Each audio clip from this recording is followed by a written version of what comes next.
Bueno, buenas noches a todos. Seguimos con el curso de la carrera de entrenadores de fútbol, licencia pro, y lo tenemos con nosotros a Sergio Rodríguez, licenciado pro, próximamente, queda muy poquito ya, así que nos va a presentar dos problemas dentro de lo que es la dirección deportiva, dirección de equipo. Así que buenas noches, Sergio, y te escuchamos en tu disertación. Bien, buenas noches. Bueno, en principio, los dos casos que vamos a analizar, el primero se basa en una crisis histórica que se vivió en el Club Atlético Talleres, en el denominado ciclo Pedro Caixinha en el 2022. Hubo una situación allí muy particular que fue una experiencia que llevó adelante Caixinha, de origen portugués, de 6 meses. Básicamente, la anatomía de un desencuentro, podríamos denominar, en qué se basó esa experiencia. De 34 partidos, 9 fueron ganados, 10 se empataron, 15 se perdieron o se tuvo una eficiencia, una eficacia del 36,3%, muy baja, por cierto.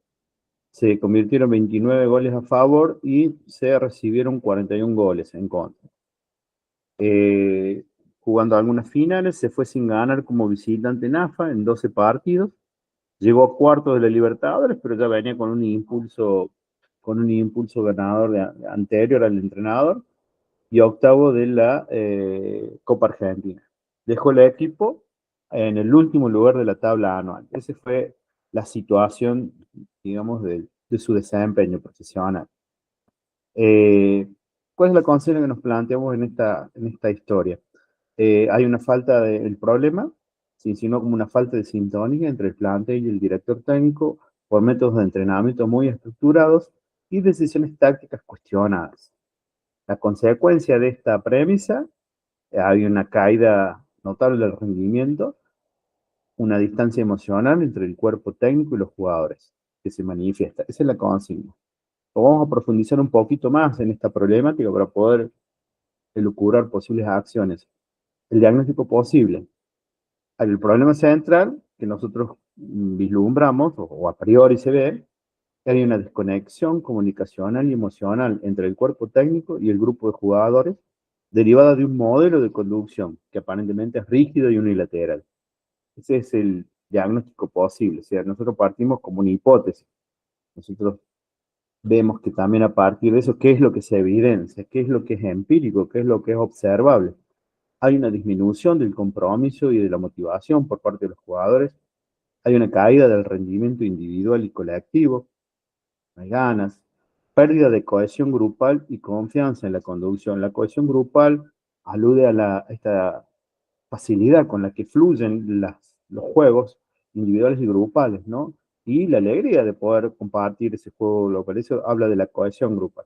Y la confianza en la conducción tiene que ver con una manifiesta indecisión, ¿no? O una manifiesta capacidad de duda ante la decisión. Y por último, bueno, lo que se observa es una ruptura emocional entre el director técnico y los jugadores. Lo que no pude indagar bien qué tan fluido hablaba el español Caixinha, ¿no? Eso también debe haber tenido algunas influencias. Bien, eso es lo que se observa. ¿A qué son atribuibles estas consecuencias observables? ¿Cuáles son esas causas posibles? Siempre manejamos un nivel hipotético, ¿no? Pero una escasa participación del jugador en la toma de decisiones tácticas, eso es evidente. Se evidencia una falta de flexibilidad en los métodos de entrenamiento. Hay una baja adaptación a las características del plantel, no hay diferenciación. La comunicación se evidencia o se puede evidenciar como muy vertical y poco empática, generalista. Hay un desajuste entre el modelo de juego propuesto, que no se entiende, y las creencias futbolísticas del grupo. ¿Qué se hacen? ¿Para qué se hacen? ¿Qué tienen que ver con lo que yo hago? Hay un desgaste emocional en este transcurso de 6 meses acumulado por los resultados que no son favorables, y hay una aparente sobreexigencia en relación a las cosas que se pretenden lograr. Bien, ¿cuál es la resolución a este problema? ¿Cuál es la intervención que proponemos? Primero, o sea, Hay varias posibles intervenciones. Es importante entender que nosotros partimos de que las variables o la configuración de esta realidad tiene como ciertas constantes, digamos, más o menos en general estamos hablando que la intervención debiera tener en cuenta esto. Una revisión de la metodología de entrenamiento, eso de punta a punta, incorporando y garantizando espacios de feedback y adaptaciones al perfil del plantel. Este feedback es la posibilidad que tienen los jugadores, tanto individual como colectivamente, de dar cuenta de cómo sienten esta táctica, esta metodología de entrenamiento, si se sienten cómodos, no se sienten cómodos, si les parece empático, si lo disfrutan o no lo disfrutan, si lo ven complejo, si lo ven desinteresado, qué nivel de energía plantea ese entrenamiento. Otra segunda posible intervención es generar reuniones de diálogo para fortalecer eso, con el feedback, con los capitanes, perdón, o los referentes, para recuperar la confianza y abrir canales de comunicaciones quizás menos filtrados, ¿no? Eso hace un acercamiento a los capitanes y a los referentes. Aplicar estrategias de liderazgo emocional y participativo, eso me garantiza a mí la posibilidad de poder llegar a cada uno de los jugadores, ¿no? Reforzando la empatía y la escucha activa. Siempre la ida y la vuelta es fundamental. Reconstruir la identidad colectiva del grupo mediante dinámicas de grupo y actividades de cohesión que no se vislumbran. Actividades de cohesión formales e informales, ¿no? Esos clásicos asados, esas clásicas encuentros de deportes alternados, de entrenamientos cruzados, ¿no? De actividades que no tengan que ver estrictamente con el fútbol, ¿no? Eso ayudan y suman a la cohesión del grupo, como una bicicleteada de equipo, como una escalada, como una jornada de natación. O sea, hay distintas estrategias que se deben usar. Y una última intervención, línea de intervención, es evaluar la coherencia entre el modelo del juego, las capacidades reales del equipo, Sonia, y las demandas del entorno competitivo, ¿no? Que exigen ganar o ganar, ¿no? Que tiene que ver con la historia y con la demanda institucional, político-institucional del club. En eso consistiría la intervención. Esa es un poco la resolución de la primera propuesta.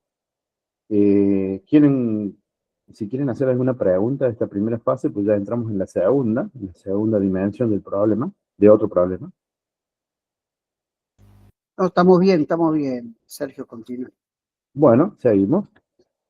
Bien, la segunda consigna, en un hipotético equipo, hay una falta de claridad en los roles, ¿no? Los roles, el caso es que los jugadores no entienden bien qué espera el DT de ellos, no lo tienen muy en claro, así se manifiesta. ¿Y cómo se manifestaría esto? La desorientación táctica y la frustración personal. Un rol es una conducta esperada, ¿no? Eso es importante entender el concepto de rol. Es lo que yo espero que haga el otro, en función de dónde está y lo que hace, lo que sabe hacer, ¿no? Si eso no ocurre, el rol falla. Y si el rol falla, eh, el principal impacto lo recibe el mismo jugador. Y eso en un equipo es claramente notorio. Eh, eso ese desencuentro es lo que produce la desorientación táctica, porque no sabemos cómo atacar, no sabemos cómo defender, no sabemos a dónde vamos. Bien, siguiendo la misma lógica del caso anterior, planteamos la posibilidad de hacer un diagnóstico del problema. Un buen diagnóstico, en mi juicio, en mi perspectiva, un buen diagnóstico representa básicamente la resolución de más de la mitad del problema. Ahora, cuando yo le erro el diagnóstico, no hay forma de resolverlo. Por eso es importante el buen diagnóstico. El diagnóstico tiene que ver también, incorporar también a las partes, ¿no? A cada uno escuchar y no solamente quedarme con lo que creo que da. Podríamos marcarlo como un problema de gestión interna del rol y la comunicación táctica. Uno de los ejes más delicados en la dirección de plantel, ¿no? Gestión interna del rol y la comunicación táctica. Bien, ¿cuáles serían las causas posibles? Un diagnóstico, siempre hipotético. La comunicación táctica es poco específica o demasiado teórica, o muy embrollada, llega con ruido. Hay una falta de traducción práctica del modelo de juego a comportamientos concretos en la cancha. Tenemos un nivel de teoría importante. No hay sentido, puede no haber sentido práctico. Hay un exceso de consignas o consignas contradictorias según la fase de juego. Eso es lo que nosotros conocemos en general como el ruido cognitivo, ¿no? O ruido mental.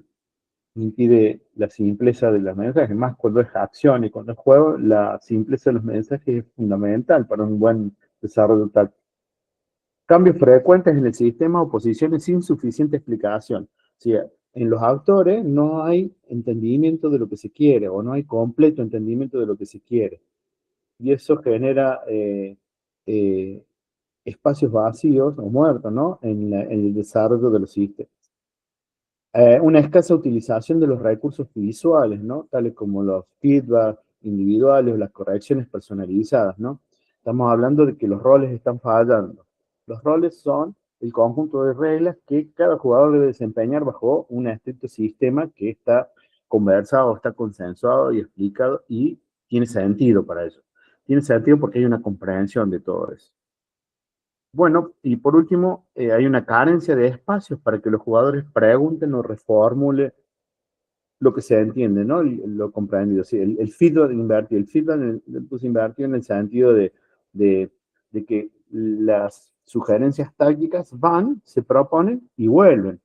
Vuelven pensadas, con sentido, jugadas, practicadas y verbalmente se expresan, ¿no? Eso es importante entender. Eso va y viene. Eso garantiza la claridad de los roles de cada uno de los jugadores, ¿no? Recuerden, no todos los jugadores tienen los mismos roles. Los roles suelen ser muy específicos y de acuerdo al sistema táctico que yo plantee, es en función de mi estilo de dirigir. Enfatizaré más la defensa, enfatizaré más los ataques, enfatizaré más las ideas tácticas de los volantes, tanto ofensivos como defensivos. ¿Sí? Eso tiene que quedar muy claro y eso es un proceso de comunicación. Nosotros creemos que eso es muy importante como causa. ¿Qué proponemos? O sea, perdón, no, todavía no vamos a la propuesta. ¿Qué es lo que se observa? Desorientación en las transiciones y pérdida de sincronización entre las líneas. Desajuste en la ocupación de los espacios y la toma de decisiones. Es muy común, ¿no? Inseguridad individual, que es lo que se manifiesta claramente. Por lo tanto, una baja autoestima desde el punto de vista futbolístico.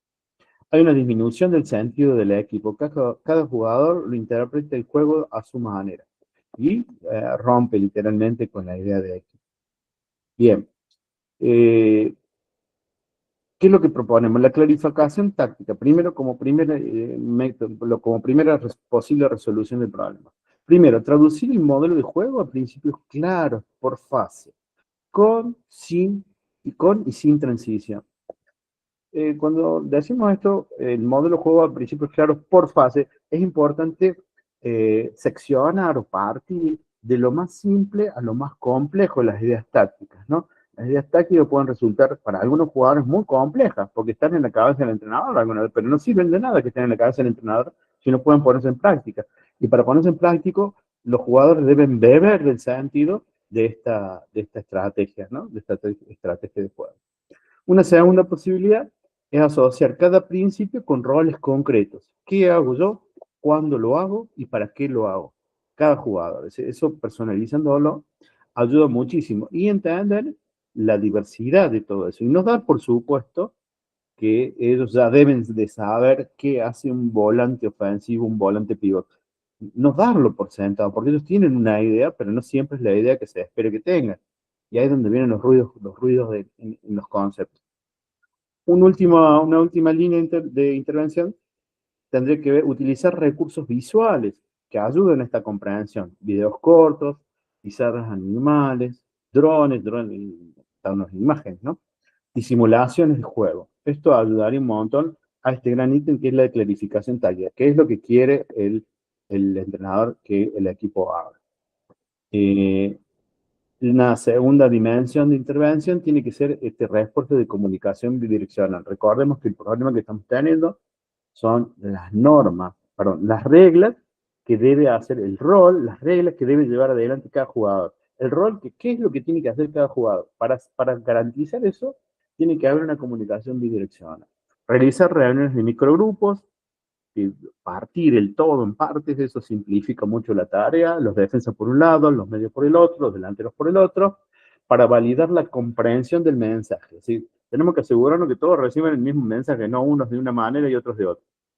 Aplicar el feedback táctico, antes del entrenamiento, es decir, explicar brevemente qué se busca y por qué, pero eso en un término de simplificación, en un término de agilidad, en un término práctico, absolutamente. Y una tercera línea es favorecer la retroalimentación activa, es decir, preguntar qué entendiste y qué hay que hacer y corregir sobre la base. Esto es muy simple, muy, muy simple. Cada vez que uno explica un tema, es decir, que el jugador vuelva, que me explique qué es lo que va a hacer y qué es lo que entendió. Esto ayuda un montón, no debe verse como un rendir cuentas, ¿no? Ni como una evaluación, sino de entenderlo con un afán de querer encontrar el entendimiento de lo que se está haciendo. Bien, y una última, no, me faltaría una más. El coaching, que para que vean que adhiero también a algunas técnicas de coaching, y acompañamiento individual. No todos los jugadores tienen el mismo ritmo, no todos los jugadores tienen el mismo nivel de comprensión, no todos los jugadores acceden a una misma forma de diálogo y de lenguaje. Entonces es importante entender que hay que ser práctico en eso, interviniendo con reuniones cortas, yo le puse entre 5 y 10 minutos, con cada jugador, para definir objetivos y expectativas de rol y hacerlos participar en la formulación de eso. Eso garantiza de manera importante la comprensión y el compromiso del jugador si él participa, porque es parte de él. Y una segunda línea en este sentido es reforzar el liderazgo de los referentes internos para que traduzcan y contagien el mensaje. Eso es importante, cerrar filas con los referentes internos de la equipo. Esa sería la tercera línea. Por último, si este problema, que no es menor, el tema del desencuentro de los roles, la evaluación y el ajuste. Esto es un tema central que tiene que estar pendiente y que tiene que estar presente, perdón, registrar en un video todas estas situaciones donde el juego donde se evidencian los desajustes de roles, analizarlas colectivamente y es un concepto que me gustó mucho, co-construir soluciones, en el sentido de hacerlos partícipes primero de la evaluación. ¿Qué te pareció? ¿Cómo te fue? ¿Cómo se puede mejorar? O si se puede mejorar, o es lo que podemos llegar a alcanzar. ¿Cuáles serían las fortalezas y las debilidades en ese sentido que se plantearon en esta clarificación? Esa sería partimos de la base que hay un nivel de comunicación importante, que se puede mejorar y que hay que afinarla un poco en términos generales. Bien, hasta aquí es un poco el trabajo Me, el me- video que hemos hecho. me parece excelente el informe, el trabajo, muy bueno, muy bueno. Solamente para preguntar, ¿no? Porque fíjense en que Caixinha, aparte de dirigir la liga local, dirigió al mismo tiempo la Copa Libertadores, llevándolo a Talleres por primera vez a cuartos de finales, que fue una cuestión histórica, nunca había llegado a cuartos finales. Y que los resultados de la Copa Libertadores fueron totalmente diferentes a los resultados de la liga local, donde en la liga, en la Libertadores jugó en total, ganó 4 partidos, empató 3, perdió 2 solamente, ¿no? Hizo una gran campaña. ¿Cómo influye, ¿no? Esto de hasta dónde influye y cómo nosotros como entrenadores tenemos que ver esa línea en el tiempo, cómo van sucediendo, ¿no? Que sería muy interesante, Sergio, decir, che, mira, en esta línea de los 37 partidos, con distintos colores, le vas poniendo en rojo los partidos perdidos, en amarillo el empatado y los verdes. ¿Cuáles fueron las semanas que más se mantuvo el color verde? ¿Se entiende la idea? Para poder evaluar no solamente desde el aspecto, digamos, emocional y dónde arranca quizá la decadencia emocional y que lo llevó a después a terminar un proceso que teóricamente en algunos aspectos era muy bueno y en algunos aspectos era muy malo, ¿no? No sé si te has puesto a pensar o pusieron a pensar en eso en algún Sí, momento. yo lo pensé particularmente y me sorprendió el dejarlo ir tanto al problema, si era tan visible Ya, y era tan evidenciable ¿por qué no intervenir antes? Lo que pasa es que es como que también trabajaba solo institucionalmente, me da la idea, no lo sé, estoy haciendo hipótesis, pero eso se podría haber revertido, digamos, podría haber un intento de haberlo revertido, no sé si es historia contrafáctica ya eso, ¿no? Pero la Claro. idea era tratar se podría haber aplicado algunos instrumentos, acercarles una ayuda, involucrar al club desde otro lugar. Había algunas otras posibilidades, pero no sé políticamente qué disposición o qué expectativa había en torno a eso. Te hago una pregunta más y creo que Javier también anda con ganas de preguntar. Con todo gusto. Te hago una pregunta más. El plantel era grande, cambiaba mucho el equipo, no sé si lo sabes, ¿no? Estamos hablando de hace 3 años atrás, ¿no? Pero cambiaba mucho en relación al equipo que jugaba la Copa y el equipo que juega la Liga Local, ¿no sabes? Es que Eh, eso también, viste, te puede Tengo llegar. información, no, esa parte no la investigué. Sé que fueron 6 meses duros para el ¿Sí? equipo, para la institución y sobre todo para él, ¿no? Y yo creo que fue la dirigencia que le puso el límite de, bueno, hasta acá, ¿no? No hubo un mea culpa o una cuestión personal de responsabilidad. Bueno, mira, lo mío llega hasta acá, chao, me voy. No, yo sé que institucionalmente digo, bueno, hasta acá, chao, porque no hubo forma de poder revertir ese protagonismo. No hubo, fue la verdad sorprendente por la altura profesional del técnico, que no era menor, por el plantel, que era un plantel, yo diría muy amplio, muy ancho, no recuerdo bien, pero a lo mejor Javier tenga más info en eso. Pero lo mismo, o sea, la distancia no era, más allá de que sean muchos, sean pocos, digo, la vinculación de él, digamos, para que hay un corte cultural enorme hubo ahí, ¿viste? Que influenció o que nadie pudo ponderar ni vislumbrar, ¿no? Excelente, excelente. ¿Alguien más quiere preguntar? No sé, o acotar algo. Sí, que ese equipo, bueno, como dijo ahí puntualmente, la campaña que lo complica es la de la liga, obviamente, porque el equipo en Copa Libertadores y le fue creo que no sé si la mejor campaña de Talleres de Córdoba, entonces lo termina complicando por ese lado. O sea, se notaba mucho la diferencia de un equipo planteado en Libertadores y otro planteado en la Liga. Le pasó algo parecido hoy en este año Talleres con ganando la Copa esta que ganó, y hoy en día la Liga sigue estando complicado. Viene como de ese arrastre, de ese plazo, viene más o menos parecido hoy en día el equipo en esa situación, y por todo bueno, también tuvo un contexto interno, que hubo, bueno, unos desacoples ahí dentro del grupo, unas cuestiones personales que también afectaron al condicionamiento del equipo, ¿no? A la función en sí. Sí, yo Sí. creo que la pregunta, por eso es la pregunta mía, si el plantel, el equipo cambiaba en Copa Libertadora, y capaz que no cambiaba mucho, pero es cierto, me parece, ¿no? Como no solamente que son jugadores de fútbol, sino que son seres humanos, el hecho de que qué te motiva más o dónde te cuidas para poder estar en el otro partido, ¿no? Esas cositas también hay que gestionarla bastante bien y estar atento porque hay jugadores que se cuidan para ciertos partidos, ¿no? A veces que decimos que, por ejemplo, los clásicos se empiezan a jugar 15 días antes.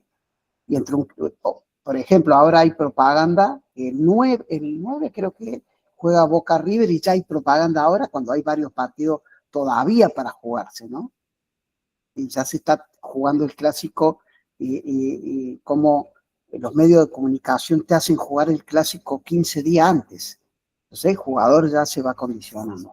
Bueno, Sergio, excelente, muy bueno, excelente, excelente. Tenés la máxima de las notas, ¿estamos? Así que felicitaciones. Bueno, muchas Profe, gracias. Ahí completando un poco la inquietud que usaba, dice, sí, ¿no? Realizó rotaciones intensas, dice, ¿no? De la info que estoy manejando. Rotaciones intensas por la demanda de los dos torneos. Pero recordemos la sustantiva diferencia competitiva que puede haber en el torneo internacional de la liga contra los jugadores, contra los equipos que jugaban en la Libertadores. hay unas diferencias significativas también, ¿no? No sé quién Quería completar esa info, no más que... Excelente, excelente, completa, sirve también para reflexión. No sé quién quería hacer una pregunta o acotar algo. ¿No? Bueno, perfecto, excelente. No, era profe, sí, ¿cómo le va? Era por el tema de que, bueno, cuando hay dos competencias, normalmente como que se pide tener un plantel amplio, ¿no es cierto? Y más o menos de jerarquía, porque si no pasa lo que usted dice, por ahí se nota mucho de un equipo a otro, del que juega el local y del que juega la Copa. Y cuando no hay mucha amplitud del plantel, digamos, también cuando juegan casi siempre lo mismo, un desgaste físico importante, ¿no es cierto? Sí, yo creo que vale también, que muchas veces se ha planteado y vale para, como para todos nosotros, reflexionar sobre esto, ¿no? Muchas veces se dice cómo puede ser que en Europa el mismo jugador juegue miércoles, domingo, y quizás este descontrolamiento o estas cuestiones que nosotros tenemos la necesidad de cambiar constantemente, ¿no? Y muchas veces se ha planteado cómo en Europa se puede y cómo que acá no se puede, ¿no? Que el jugador juegue 2 partidos a la semana. Quizás sería replantearse de alguna forma los métodos, las ideas de entrenamiento que tengamos dando vuelta, ¿no? Para que ese jugador que jugó el miércoles pueda jugar el domingo sin ningún tipo de inconveniencia. Claro, Y, adecuar las cargas de entrenamiento y táctica a ese rendimiento, que es el que está pidiendo el mundo, ¿no? Que está marcando al menos el futuro europeo, ¿no? sí, digo, es solamente una pregunta que dejo al aire, no sé de qué forma, seguramente, obviamente estamos hablando de entrenadores súper profesionales que lo tendrán en cuenta, pero bueno, ¿no? En Sudamérica tenemos esa disyuntiva con relación a los torneos europeos, así que bueno, nada, de vuelta, excelente Sergio, excelente. Gracias.